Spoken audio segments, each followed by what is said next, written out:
Hi hello ಎಲ್ಲರಿಗೂ ನಮಸ್ಕಾರ. Welcome back to my channel. ನಾನು ನಿಮ್ಮ ಪ್ರೀತಿಯ ಭವ್ಯ. ಎಲ್ಲರೂ ಹೇಗಿದ್ದೀರಾ?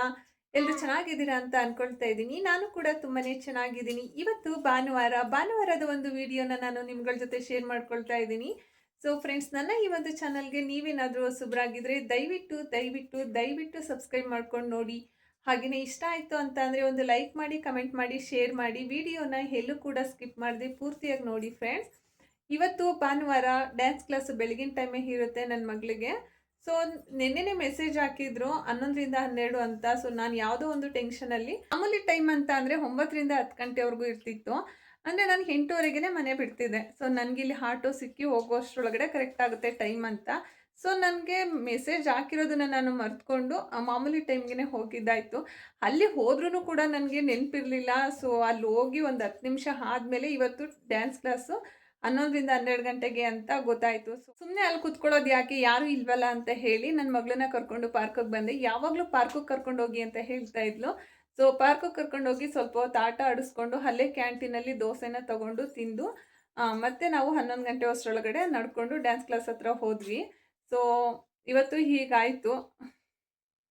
ಏನಪ್ಪ ಅಂತ ಅಂದರೆ ಮನುಷ್ಯನ ಜೀವನದಲ್ಲಿ ಏನೇನೆಲ್ಲ ಆಗುತ್ತೆ. ಸೊ ಯಾವುದನ್ನು ಕೂಡ ತಲೆಗೆ ಹಾಕ್ಕೋಬಾರ್ದು.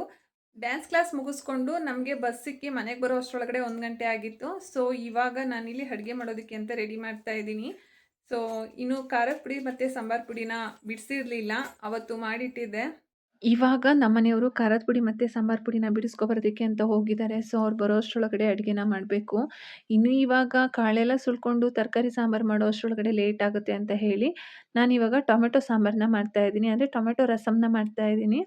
ಸೊ ಇನ್ನು ತರಕಾರಿಗಳನ್ನೆಲ್ಲ ಎತ್ತಿಟ್ಬಿಟ್ಟು ಅಡುಗೆ ಮಾಡೋಣ ಅಂತ ಅಂದ್ಕೊಂಡೆ. ಸೊ ನನ್ನ ಮಗಳು ಅದನ್ನೆಲ್ಲ ಎತ್ತಿಡೋದಕ್ಕೆ ಬಿಡಲೇ ಇಲ್ಲ, ತೊಡೆ ಮೇಲೆ ಬಂದು ಕುತ್ಕೊಂಡ್ಳು.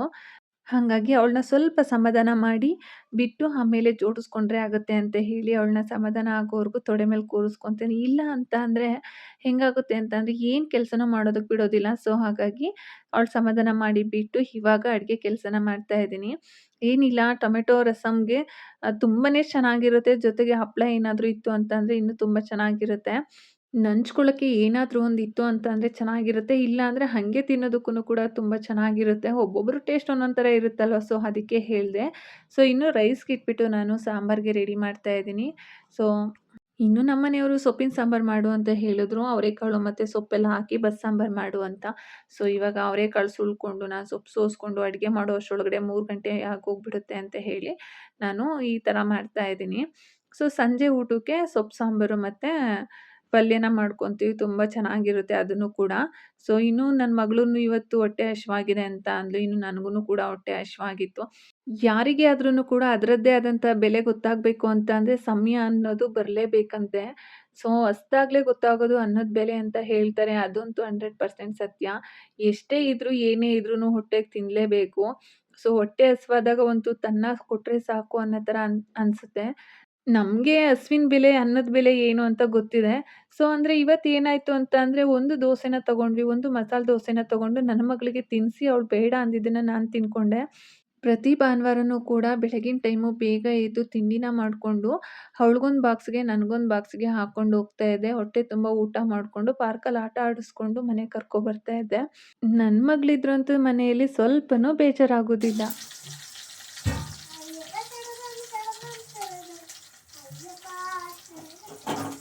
ಸ್ವಾಮಿ ಅಯ್ಯಪ್ಪ ಶರಣಮಯ್ಯಪ್ಪ. ಹೀಗೆ ಏನಾದರೂ ಒಂದು ಮಾತಾಡಿಕೊಂಡು ಆಟ ಆಡ್ತಾ ಇರ್ತಾಳೆ. ನನಗಂತೂ ಬೇಜಾರಾಗೋದಿಲ್ಲ. ಕೆಲವೊಮ್ಮೆ ನಮ್ಮನೆಯವ್ರು ಏನಾದರೂ ಬೈದಾಗ ಅಥವಾ ಬೇರೆ ಏನಾದರೂ ಬೇಜಾರಿತ್ತು ಅಂತ ಅಂದಾಗ ಒಂದು 10 ನಿಮಿಷ ಬೇಜಾರು ಮಾಡ್ಕೋತೀನಿ. ಇನ್ನು ನನ್ನ ಮಗಳು ಮಾತಾಡೋದೆಲ್ಲ ಕೇಳಿಸ್ಕೊತಾ ಇದ್ದರೆ ನನಗೆ ಬೇಜಾರೋಗ್ಬಿಡುತ್ತೆ. ಅದರಲ್ಲೂ ನನಗೆ ತುಂಬ ಬೇಜಾರಾಗೋದು ಯಾವಾಗ ಅಂತ ಅಂದರೆ ನನ್ನ ಮಗಳು ಸರಿಯಾಗಿ ಊಟ ತಿಂಡಿನ ತಿನ್ನೋದಿಲ್ಲ. ಆ ಟೈಮಲ್ಲಿ ನನಗೆ ತುಂಬಾ ಬೇಜಾರಾಗುತ್ತೆ. ಎಲ್ಲ ಗೊತ್ತಾಗುತ್ತೆ, ಬಟ್ ಅವಳಿಗೆ ಊಟ ತಿನ್ನೋದು ಅಂತ ಅಂದರೆ ಏನಾಗುತ್ತೆ ಅಂತ ಗೊತ್ತಿಲ್ಲ. ಎಲ್ಲ ಮಕ್ಳೂ ರೋಸ್ತಾರೆ ಊಟ ತಿನ್ನೋದಕ್ಕೆ, ಬಟ್ ಇವಳ ಥರ ಯಾರೂ ರೋಸಿಲ್ಲ ಅಂತ ನಾನು ಅನ್ಕೊತೀನಿ. ಆಗಲೇ ನಾನೇನೋ ಹೇಳ್ತಿದ್ದೆ ಅಲ್ವಾ. ಸೊ ಇವತ್ತು ಬೆಳಗಿನ ಟೈಮು ನಾನು ಬೇಗ ಎದ್ದೇಳೋದಕ್ಕಾಗಲಿಲ್ಲ.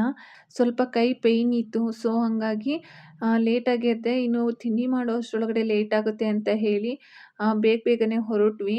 ಅಲ್ಲೋಗಿ ನೋಡಿದ್ರೆ ಈ ಥರ ಆಗಿತ್ತು. ಏನು ಮಾಡೋಕ್ಕಾಗೋದಿಲ್ಲ, ಕೆಲವೊಮ್ಮೆ ಈ ಥರ ಆಗಿಬಿಡುತ್ತೆ.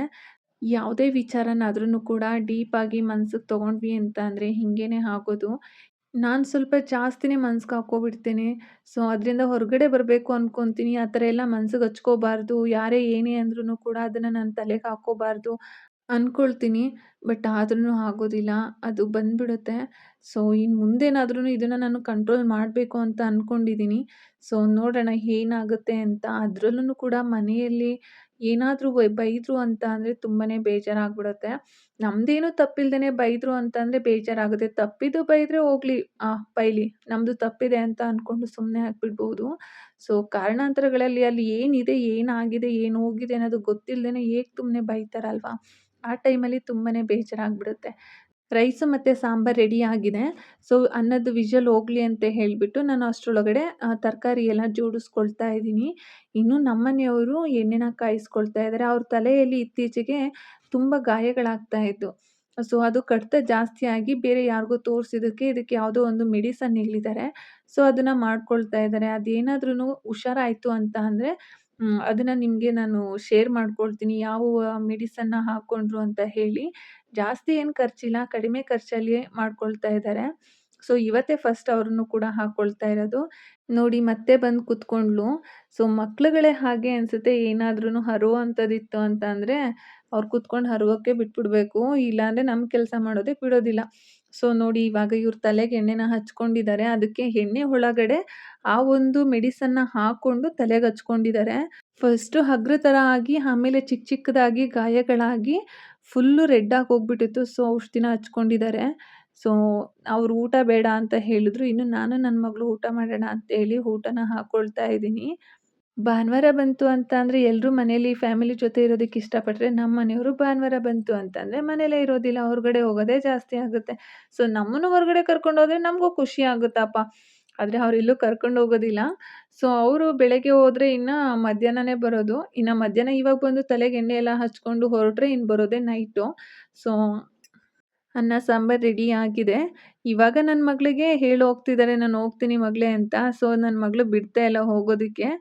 ಈ ಮಗುಗೆ ಅಂತ ಅಲ್ಲ, ಯಾವುದೇ ಹೆಣ್ಮಗುಗಾದ್ರೂ ಕೂಡ ಅಷ್ಟೇನೆ ಅವರಪ್ಪ ಅಂತ ಅಂದರೆ ತುಂಬಾನೇ ಇಷ್ಟ. ಸೊ, ಅದೇನೋ ಒಂದು ಸ್ಪೆಷಲ್ ಪ್ರೀತಿ ಅಂತಲೇ ಹೇಳ್ಬೋದು. ನಾವೂ ಕೂಡ ಅಷ್ಟೇನೆ ನಮ್ಮಪ್ಪನ ನಾವು ಅದೇ ಥರ ಪ್ರೀತಿನ ಮಾಡ್ತೀವಿ. ಸೊ, ಇವಾಗ ಊಟ ಮಾಡೋದಕ್ಕೆ ಅವಳನ್ನ ಕೂರಿಸ್ಕೊಂಡು ಸರ್ಕಸ್ ಮಾಡಬೇಕು.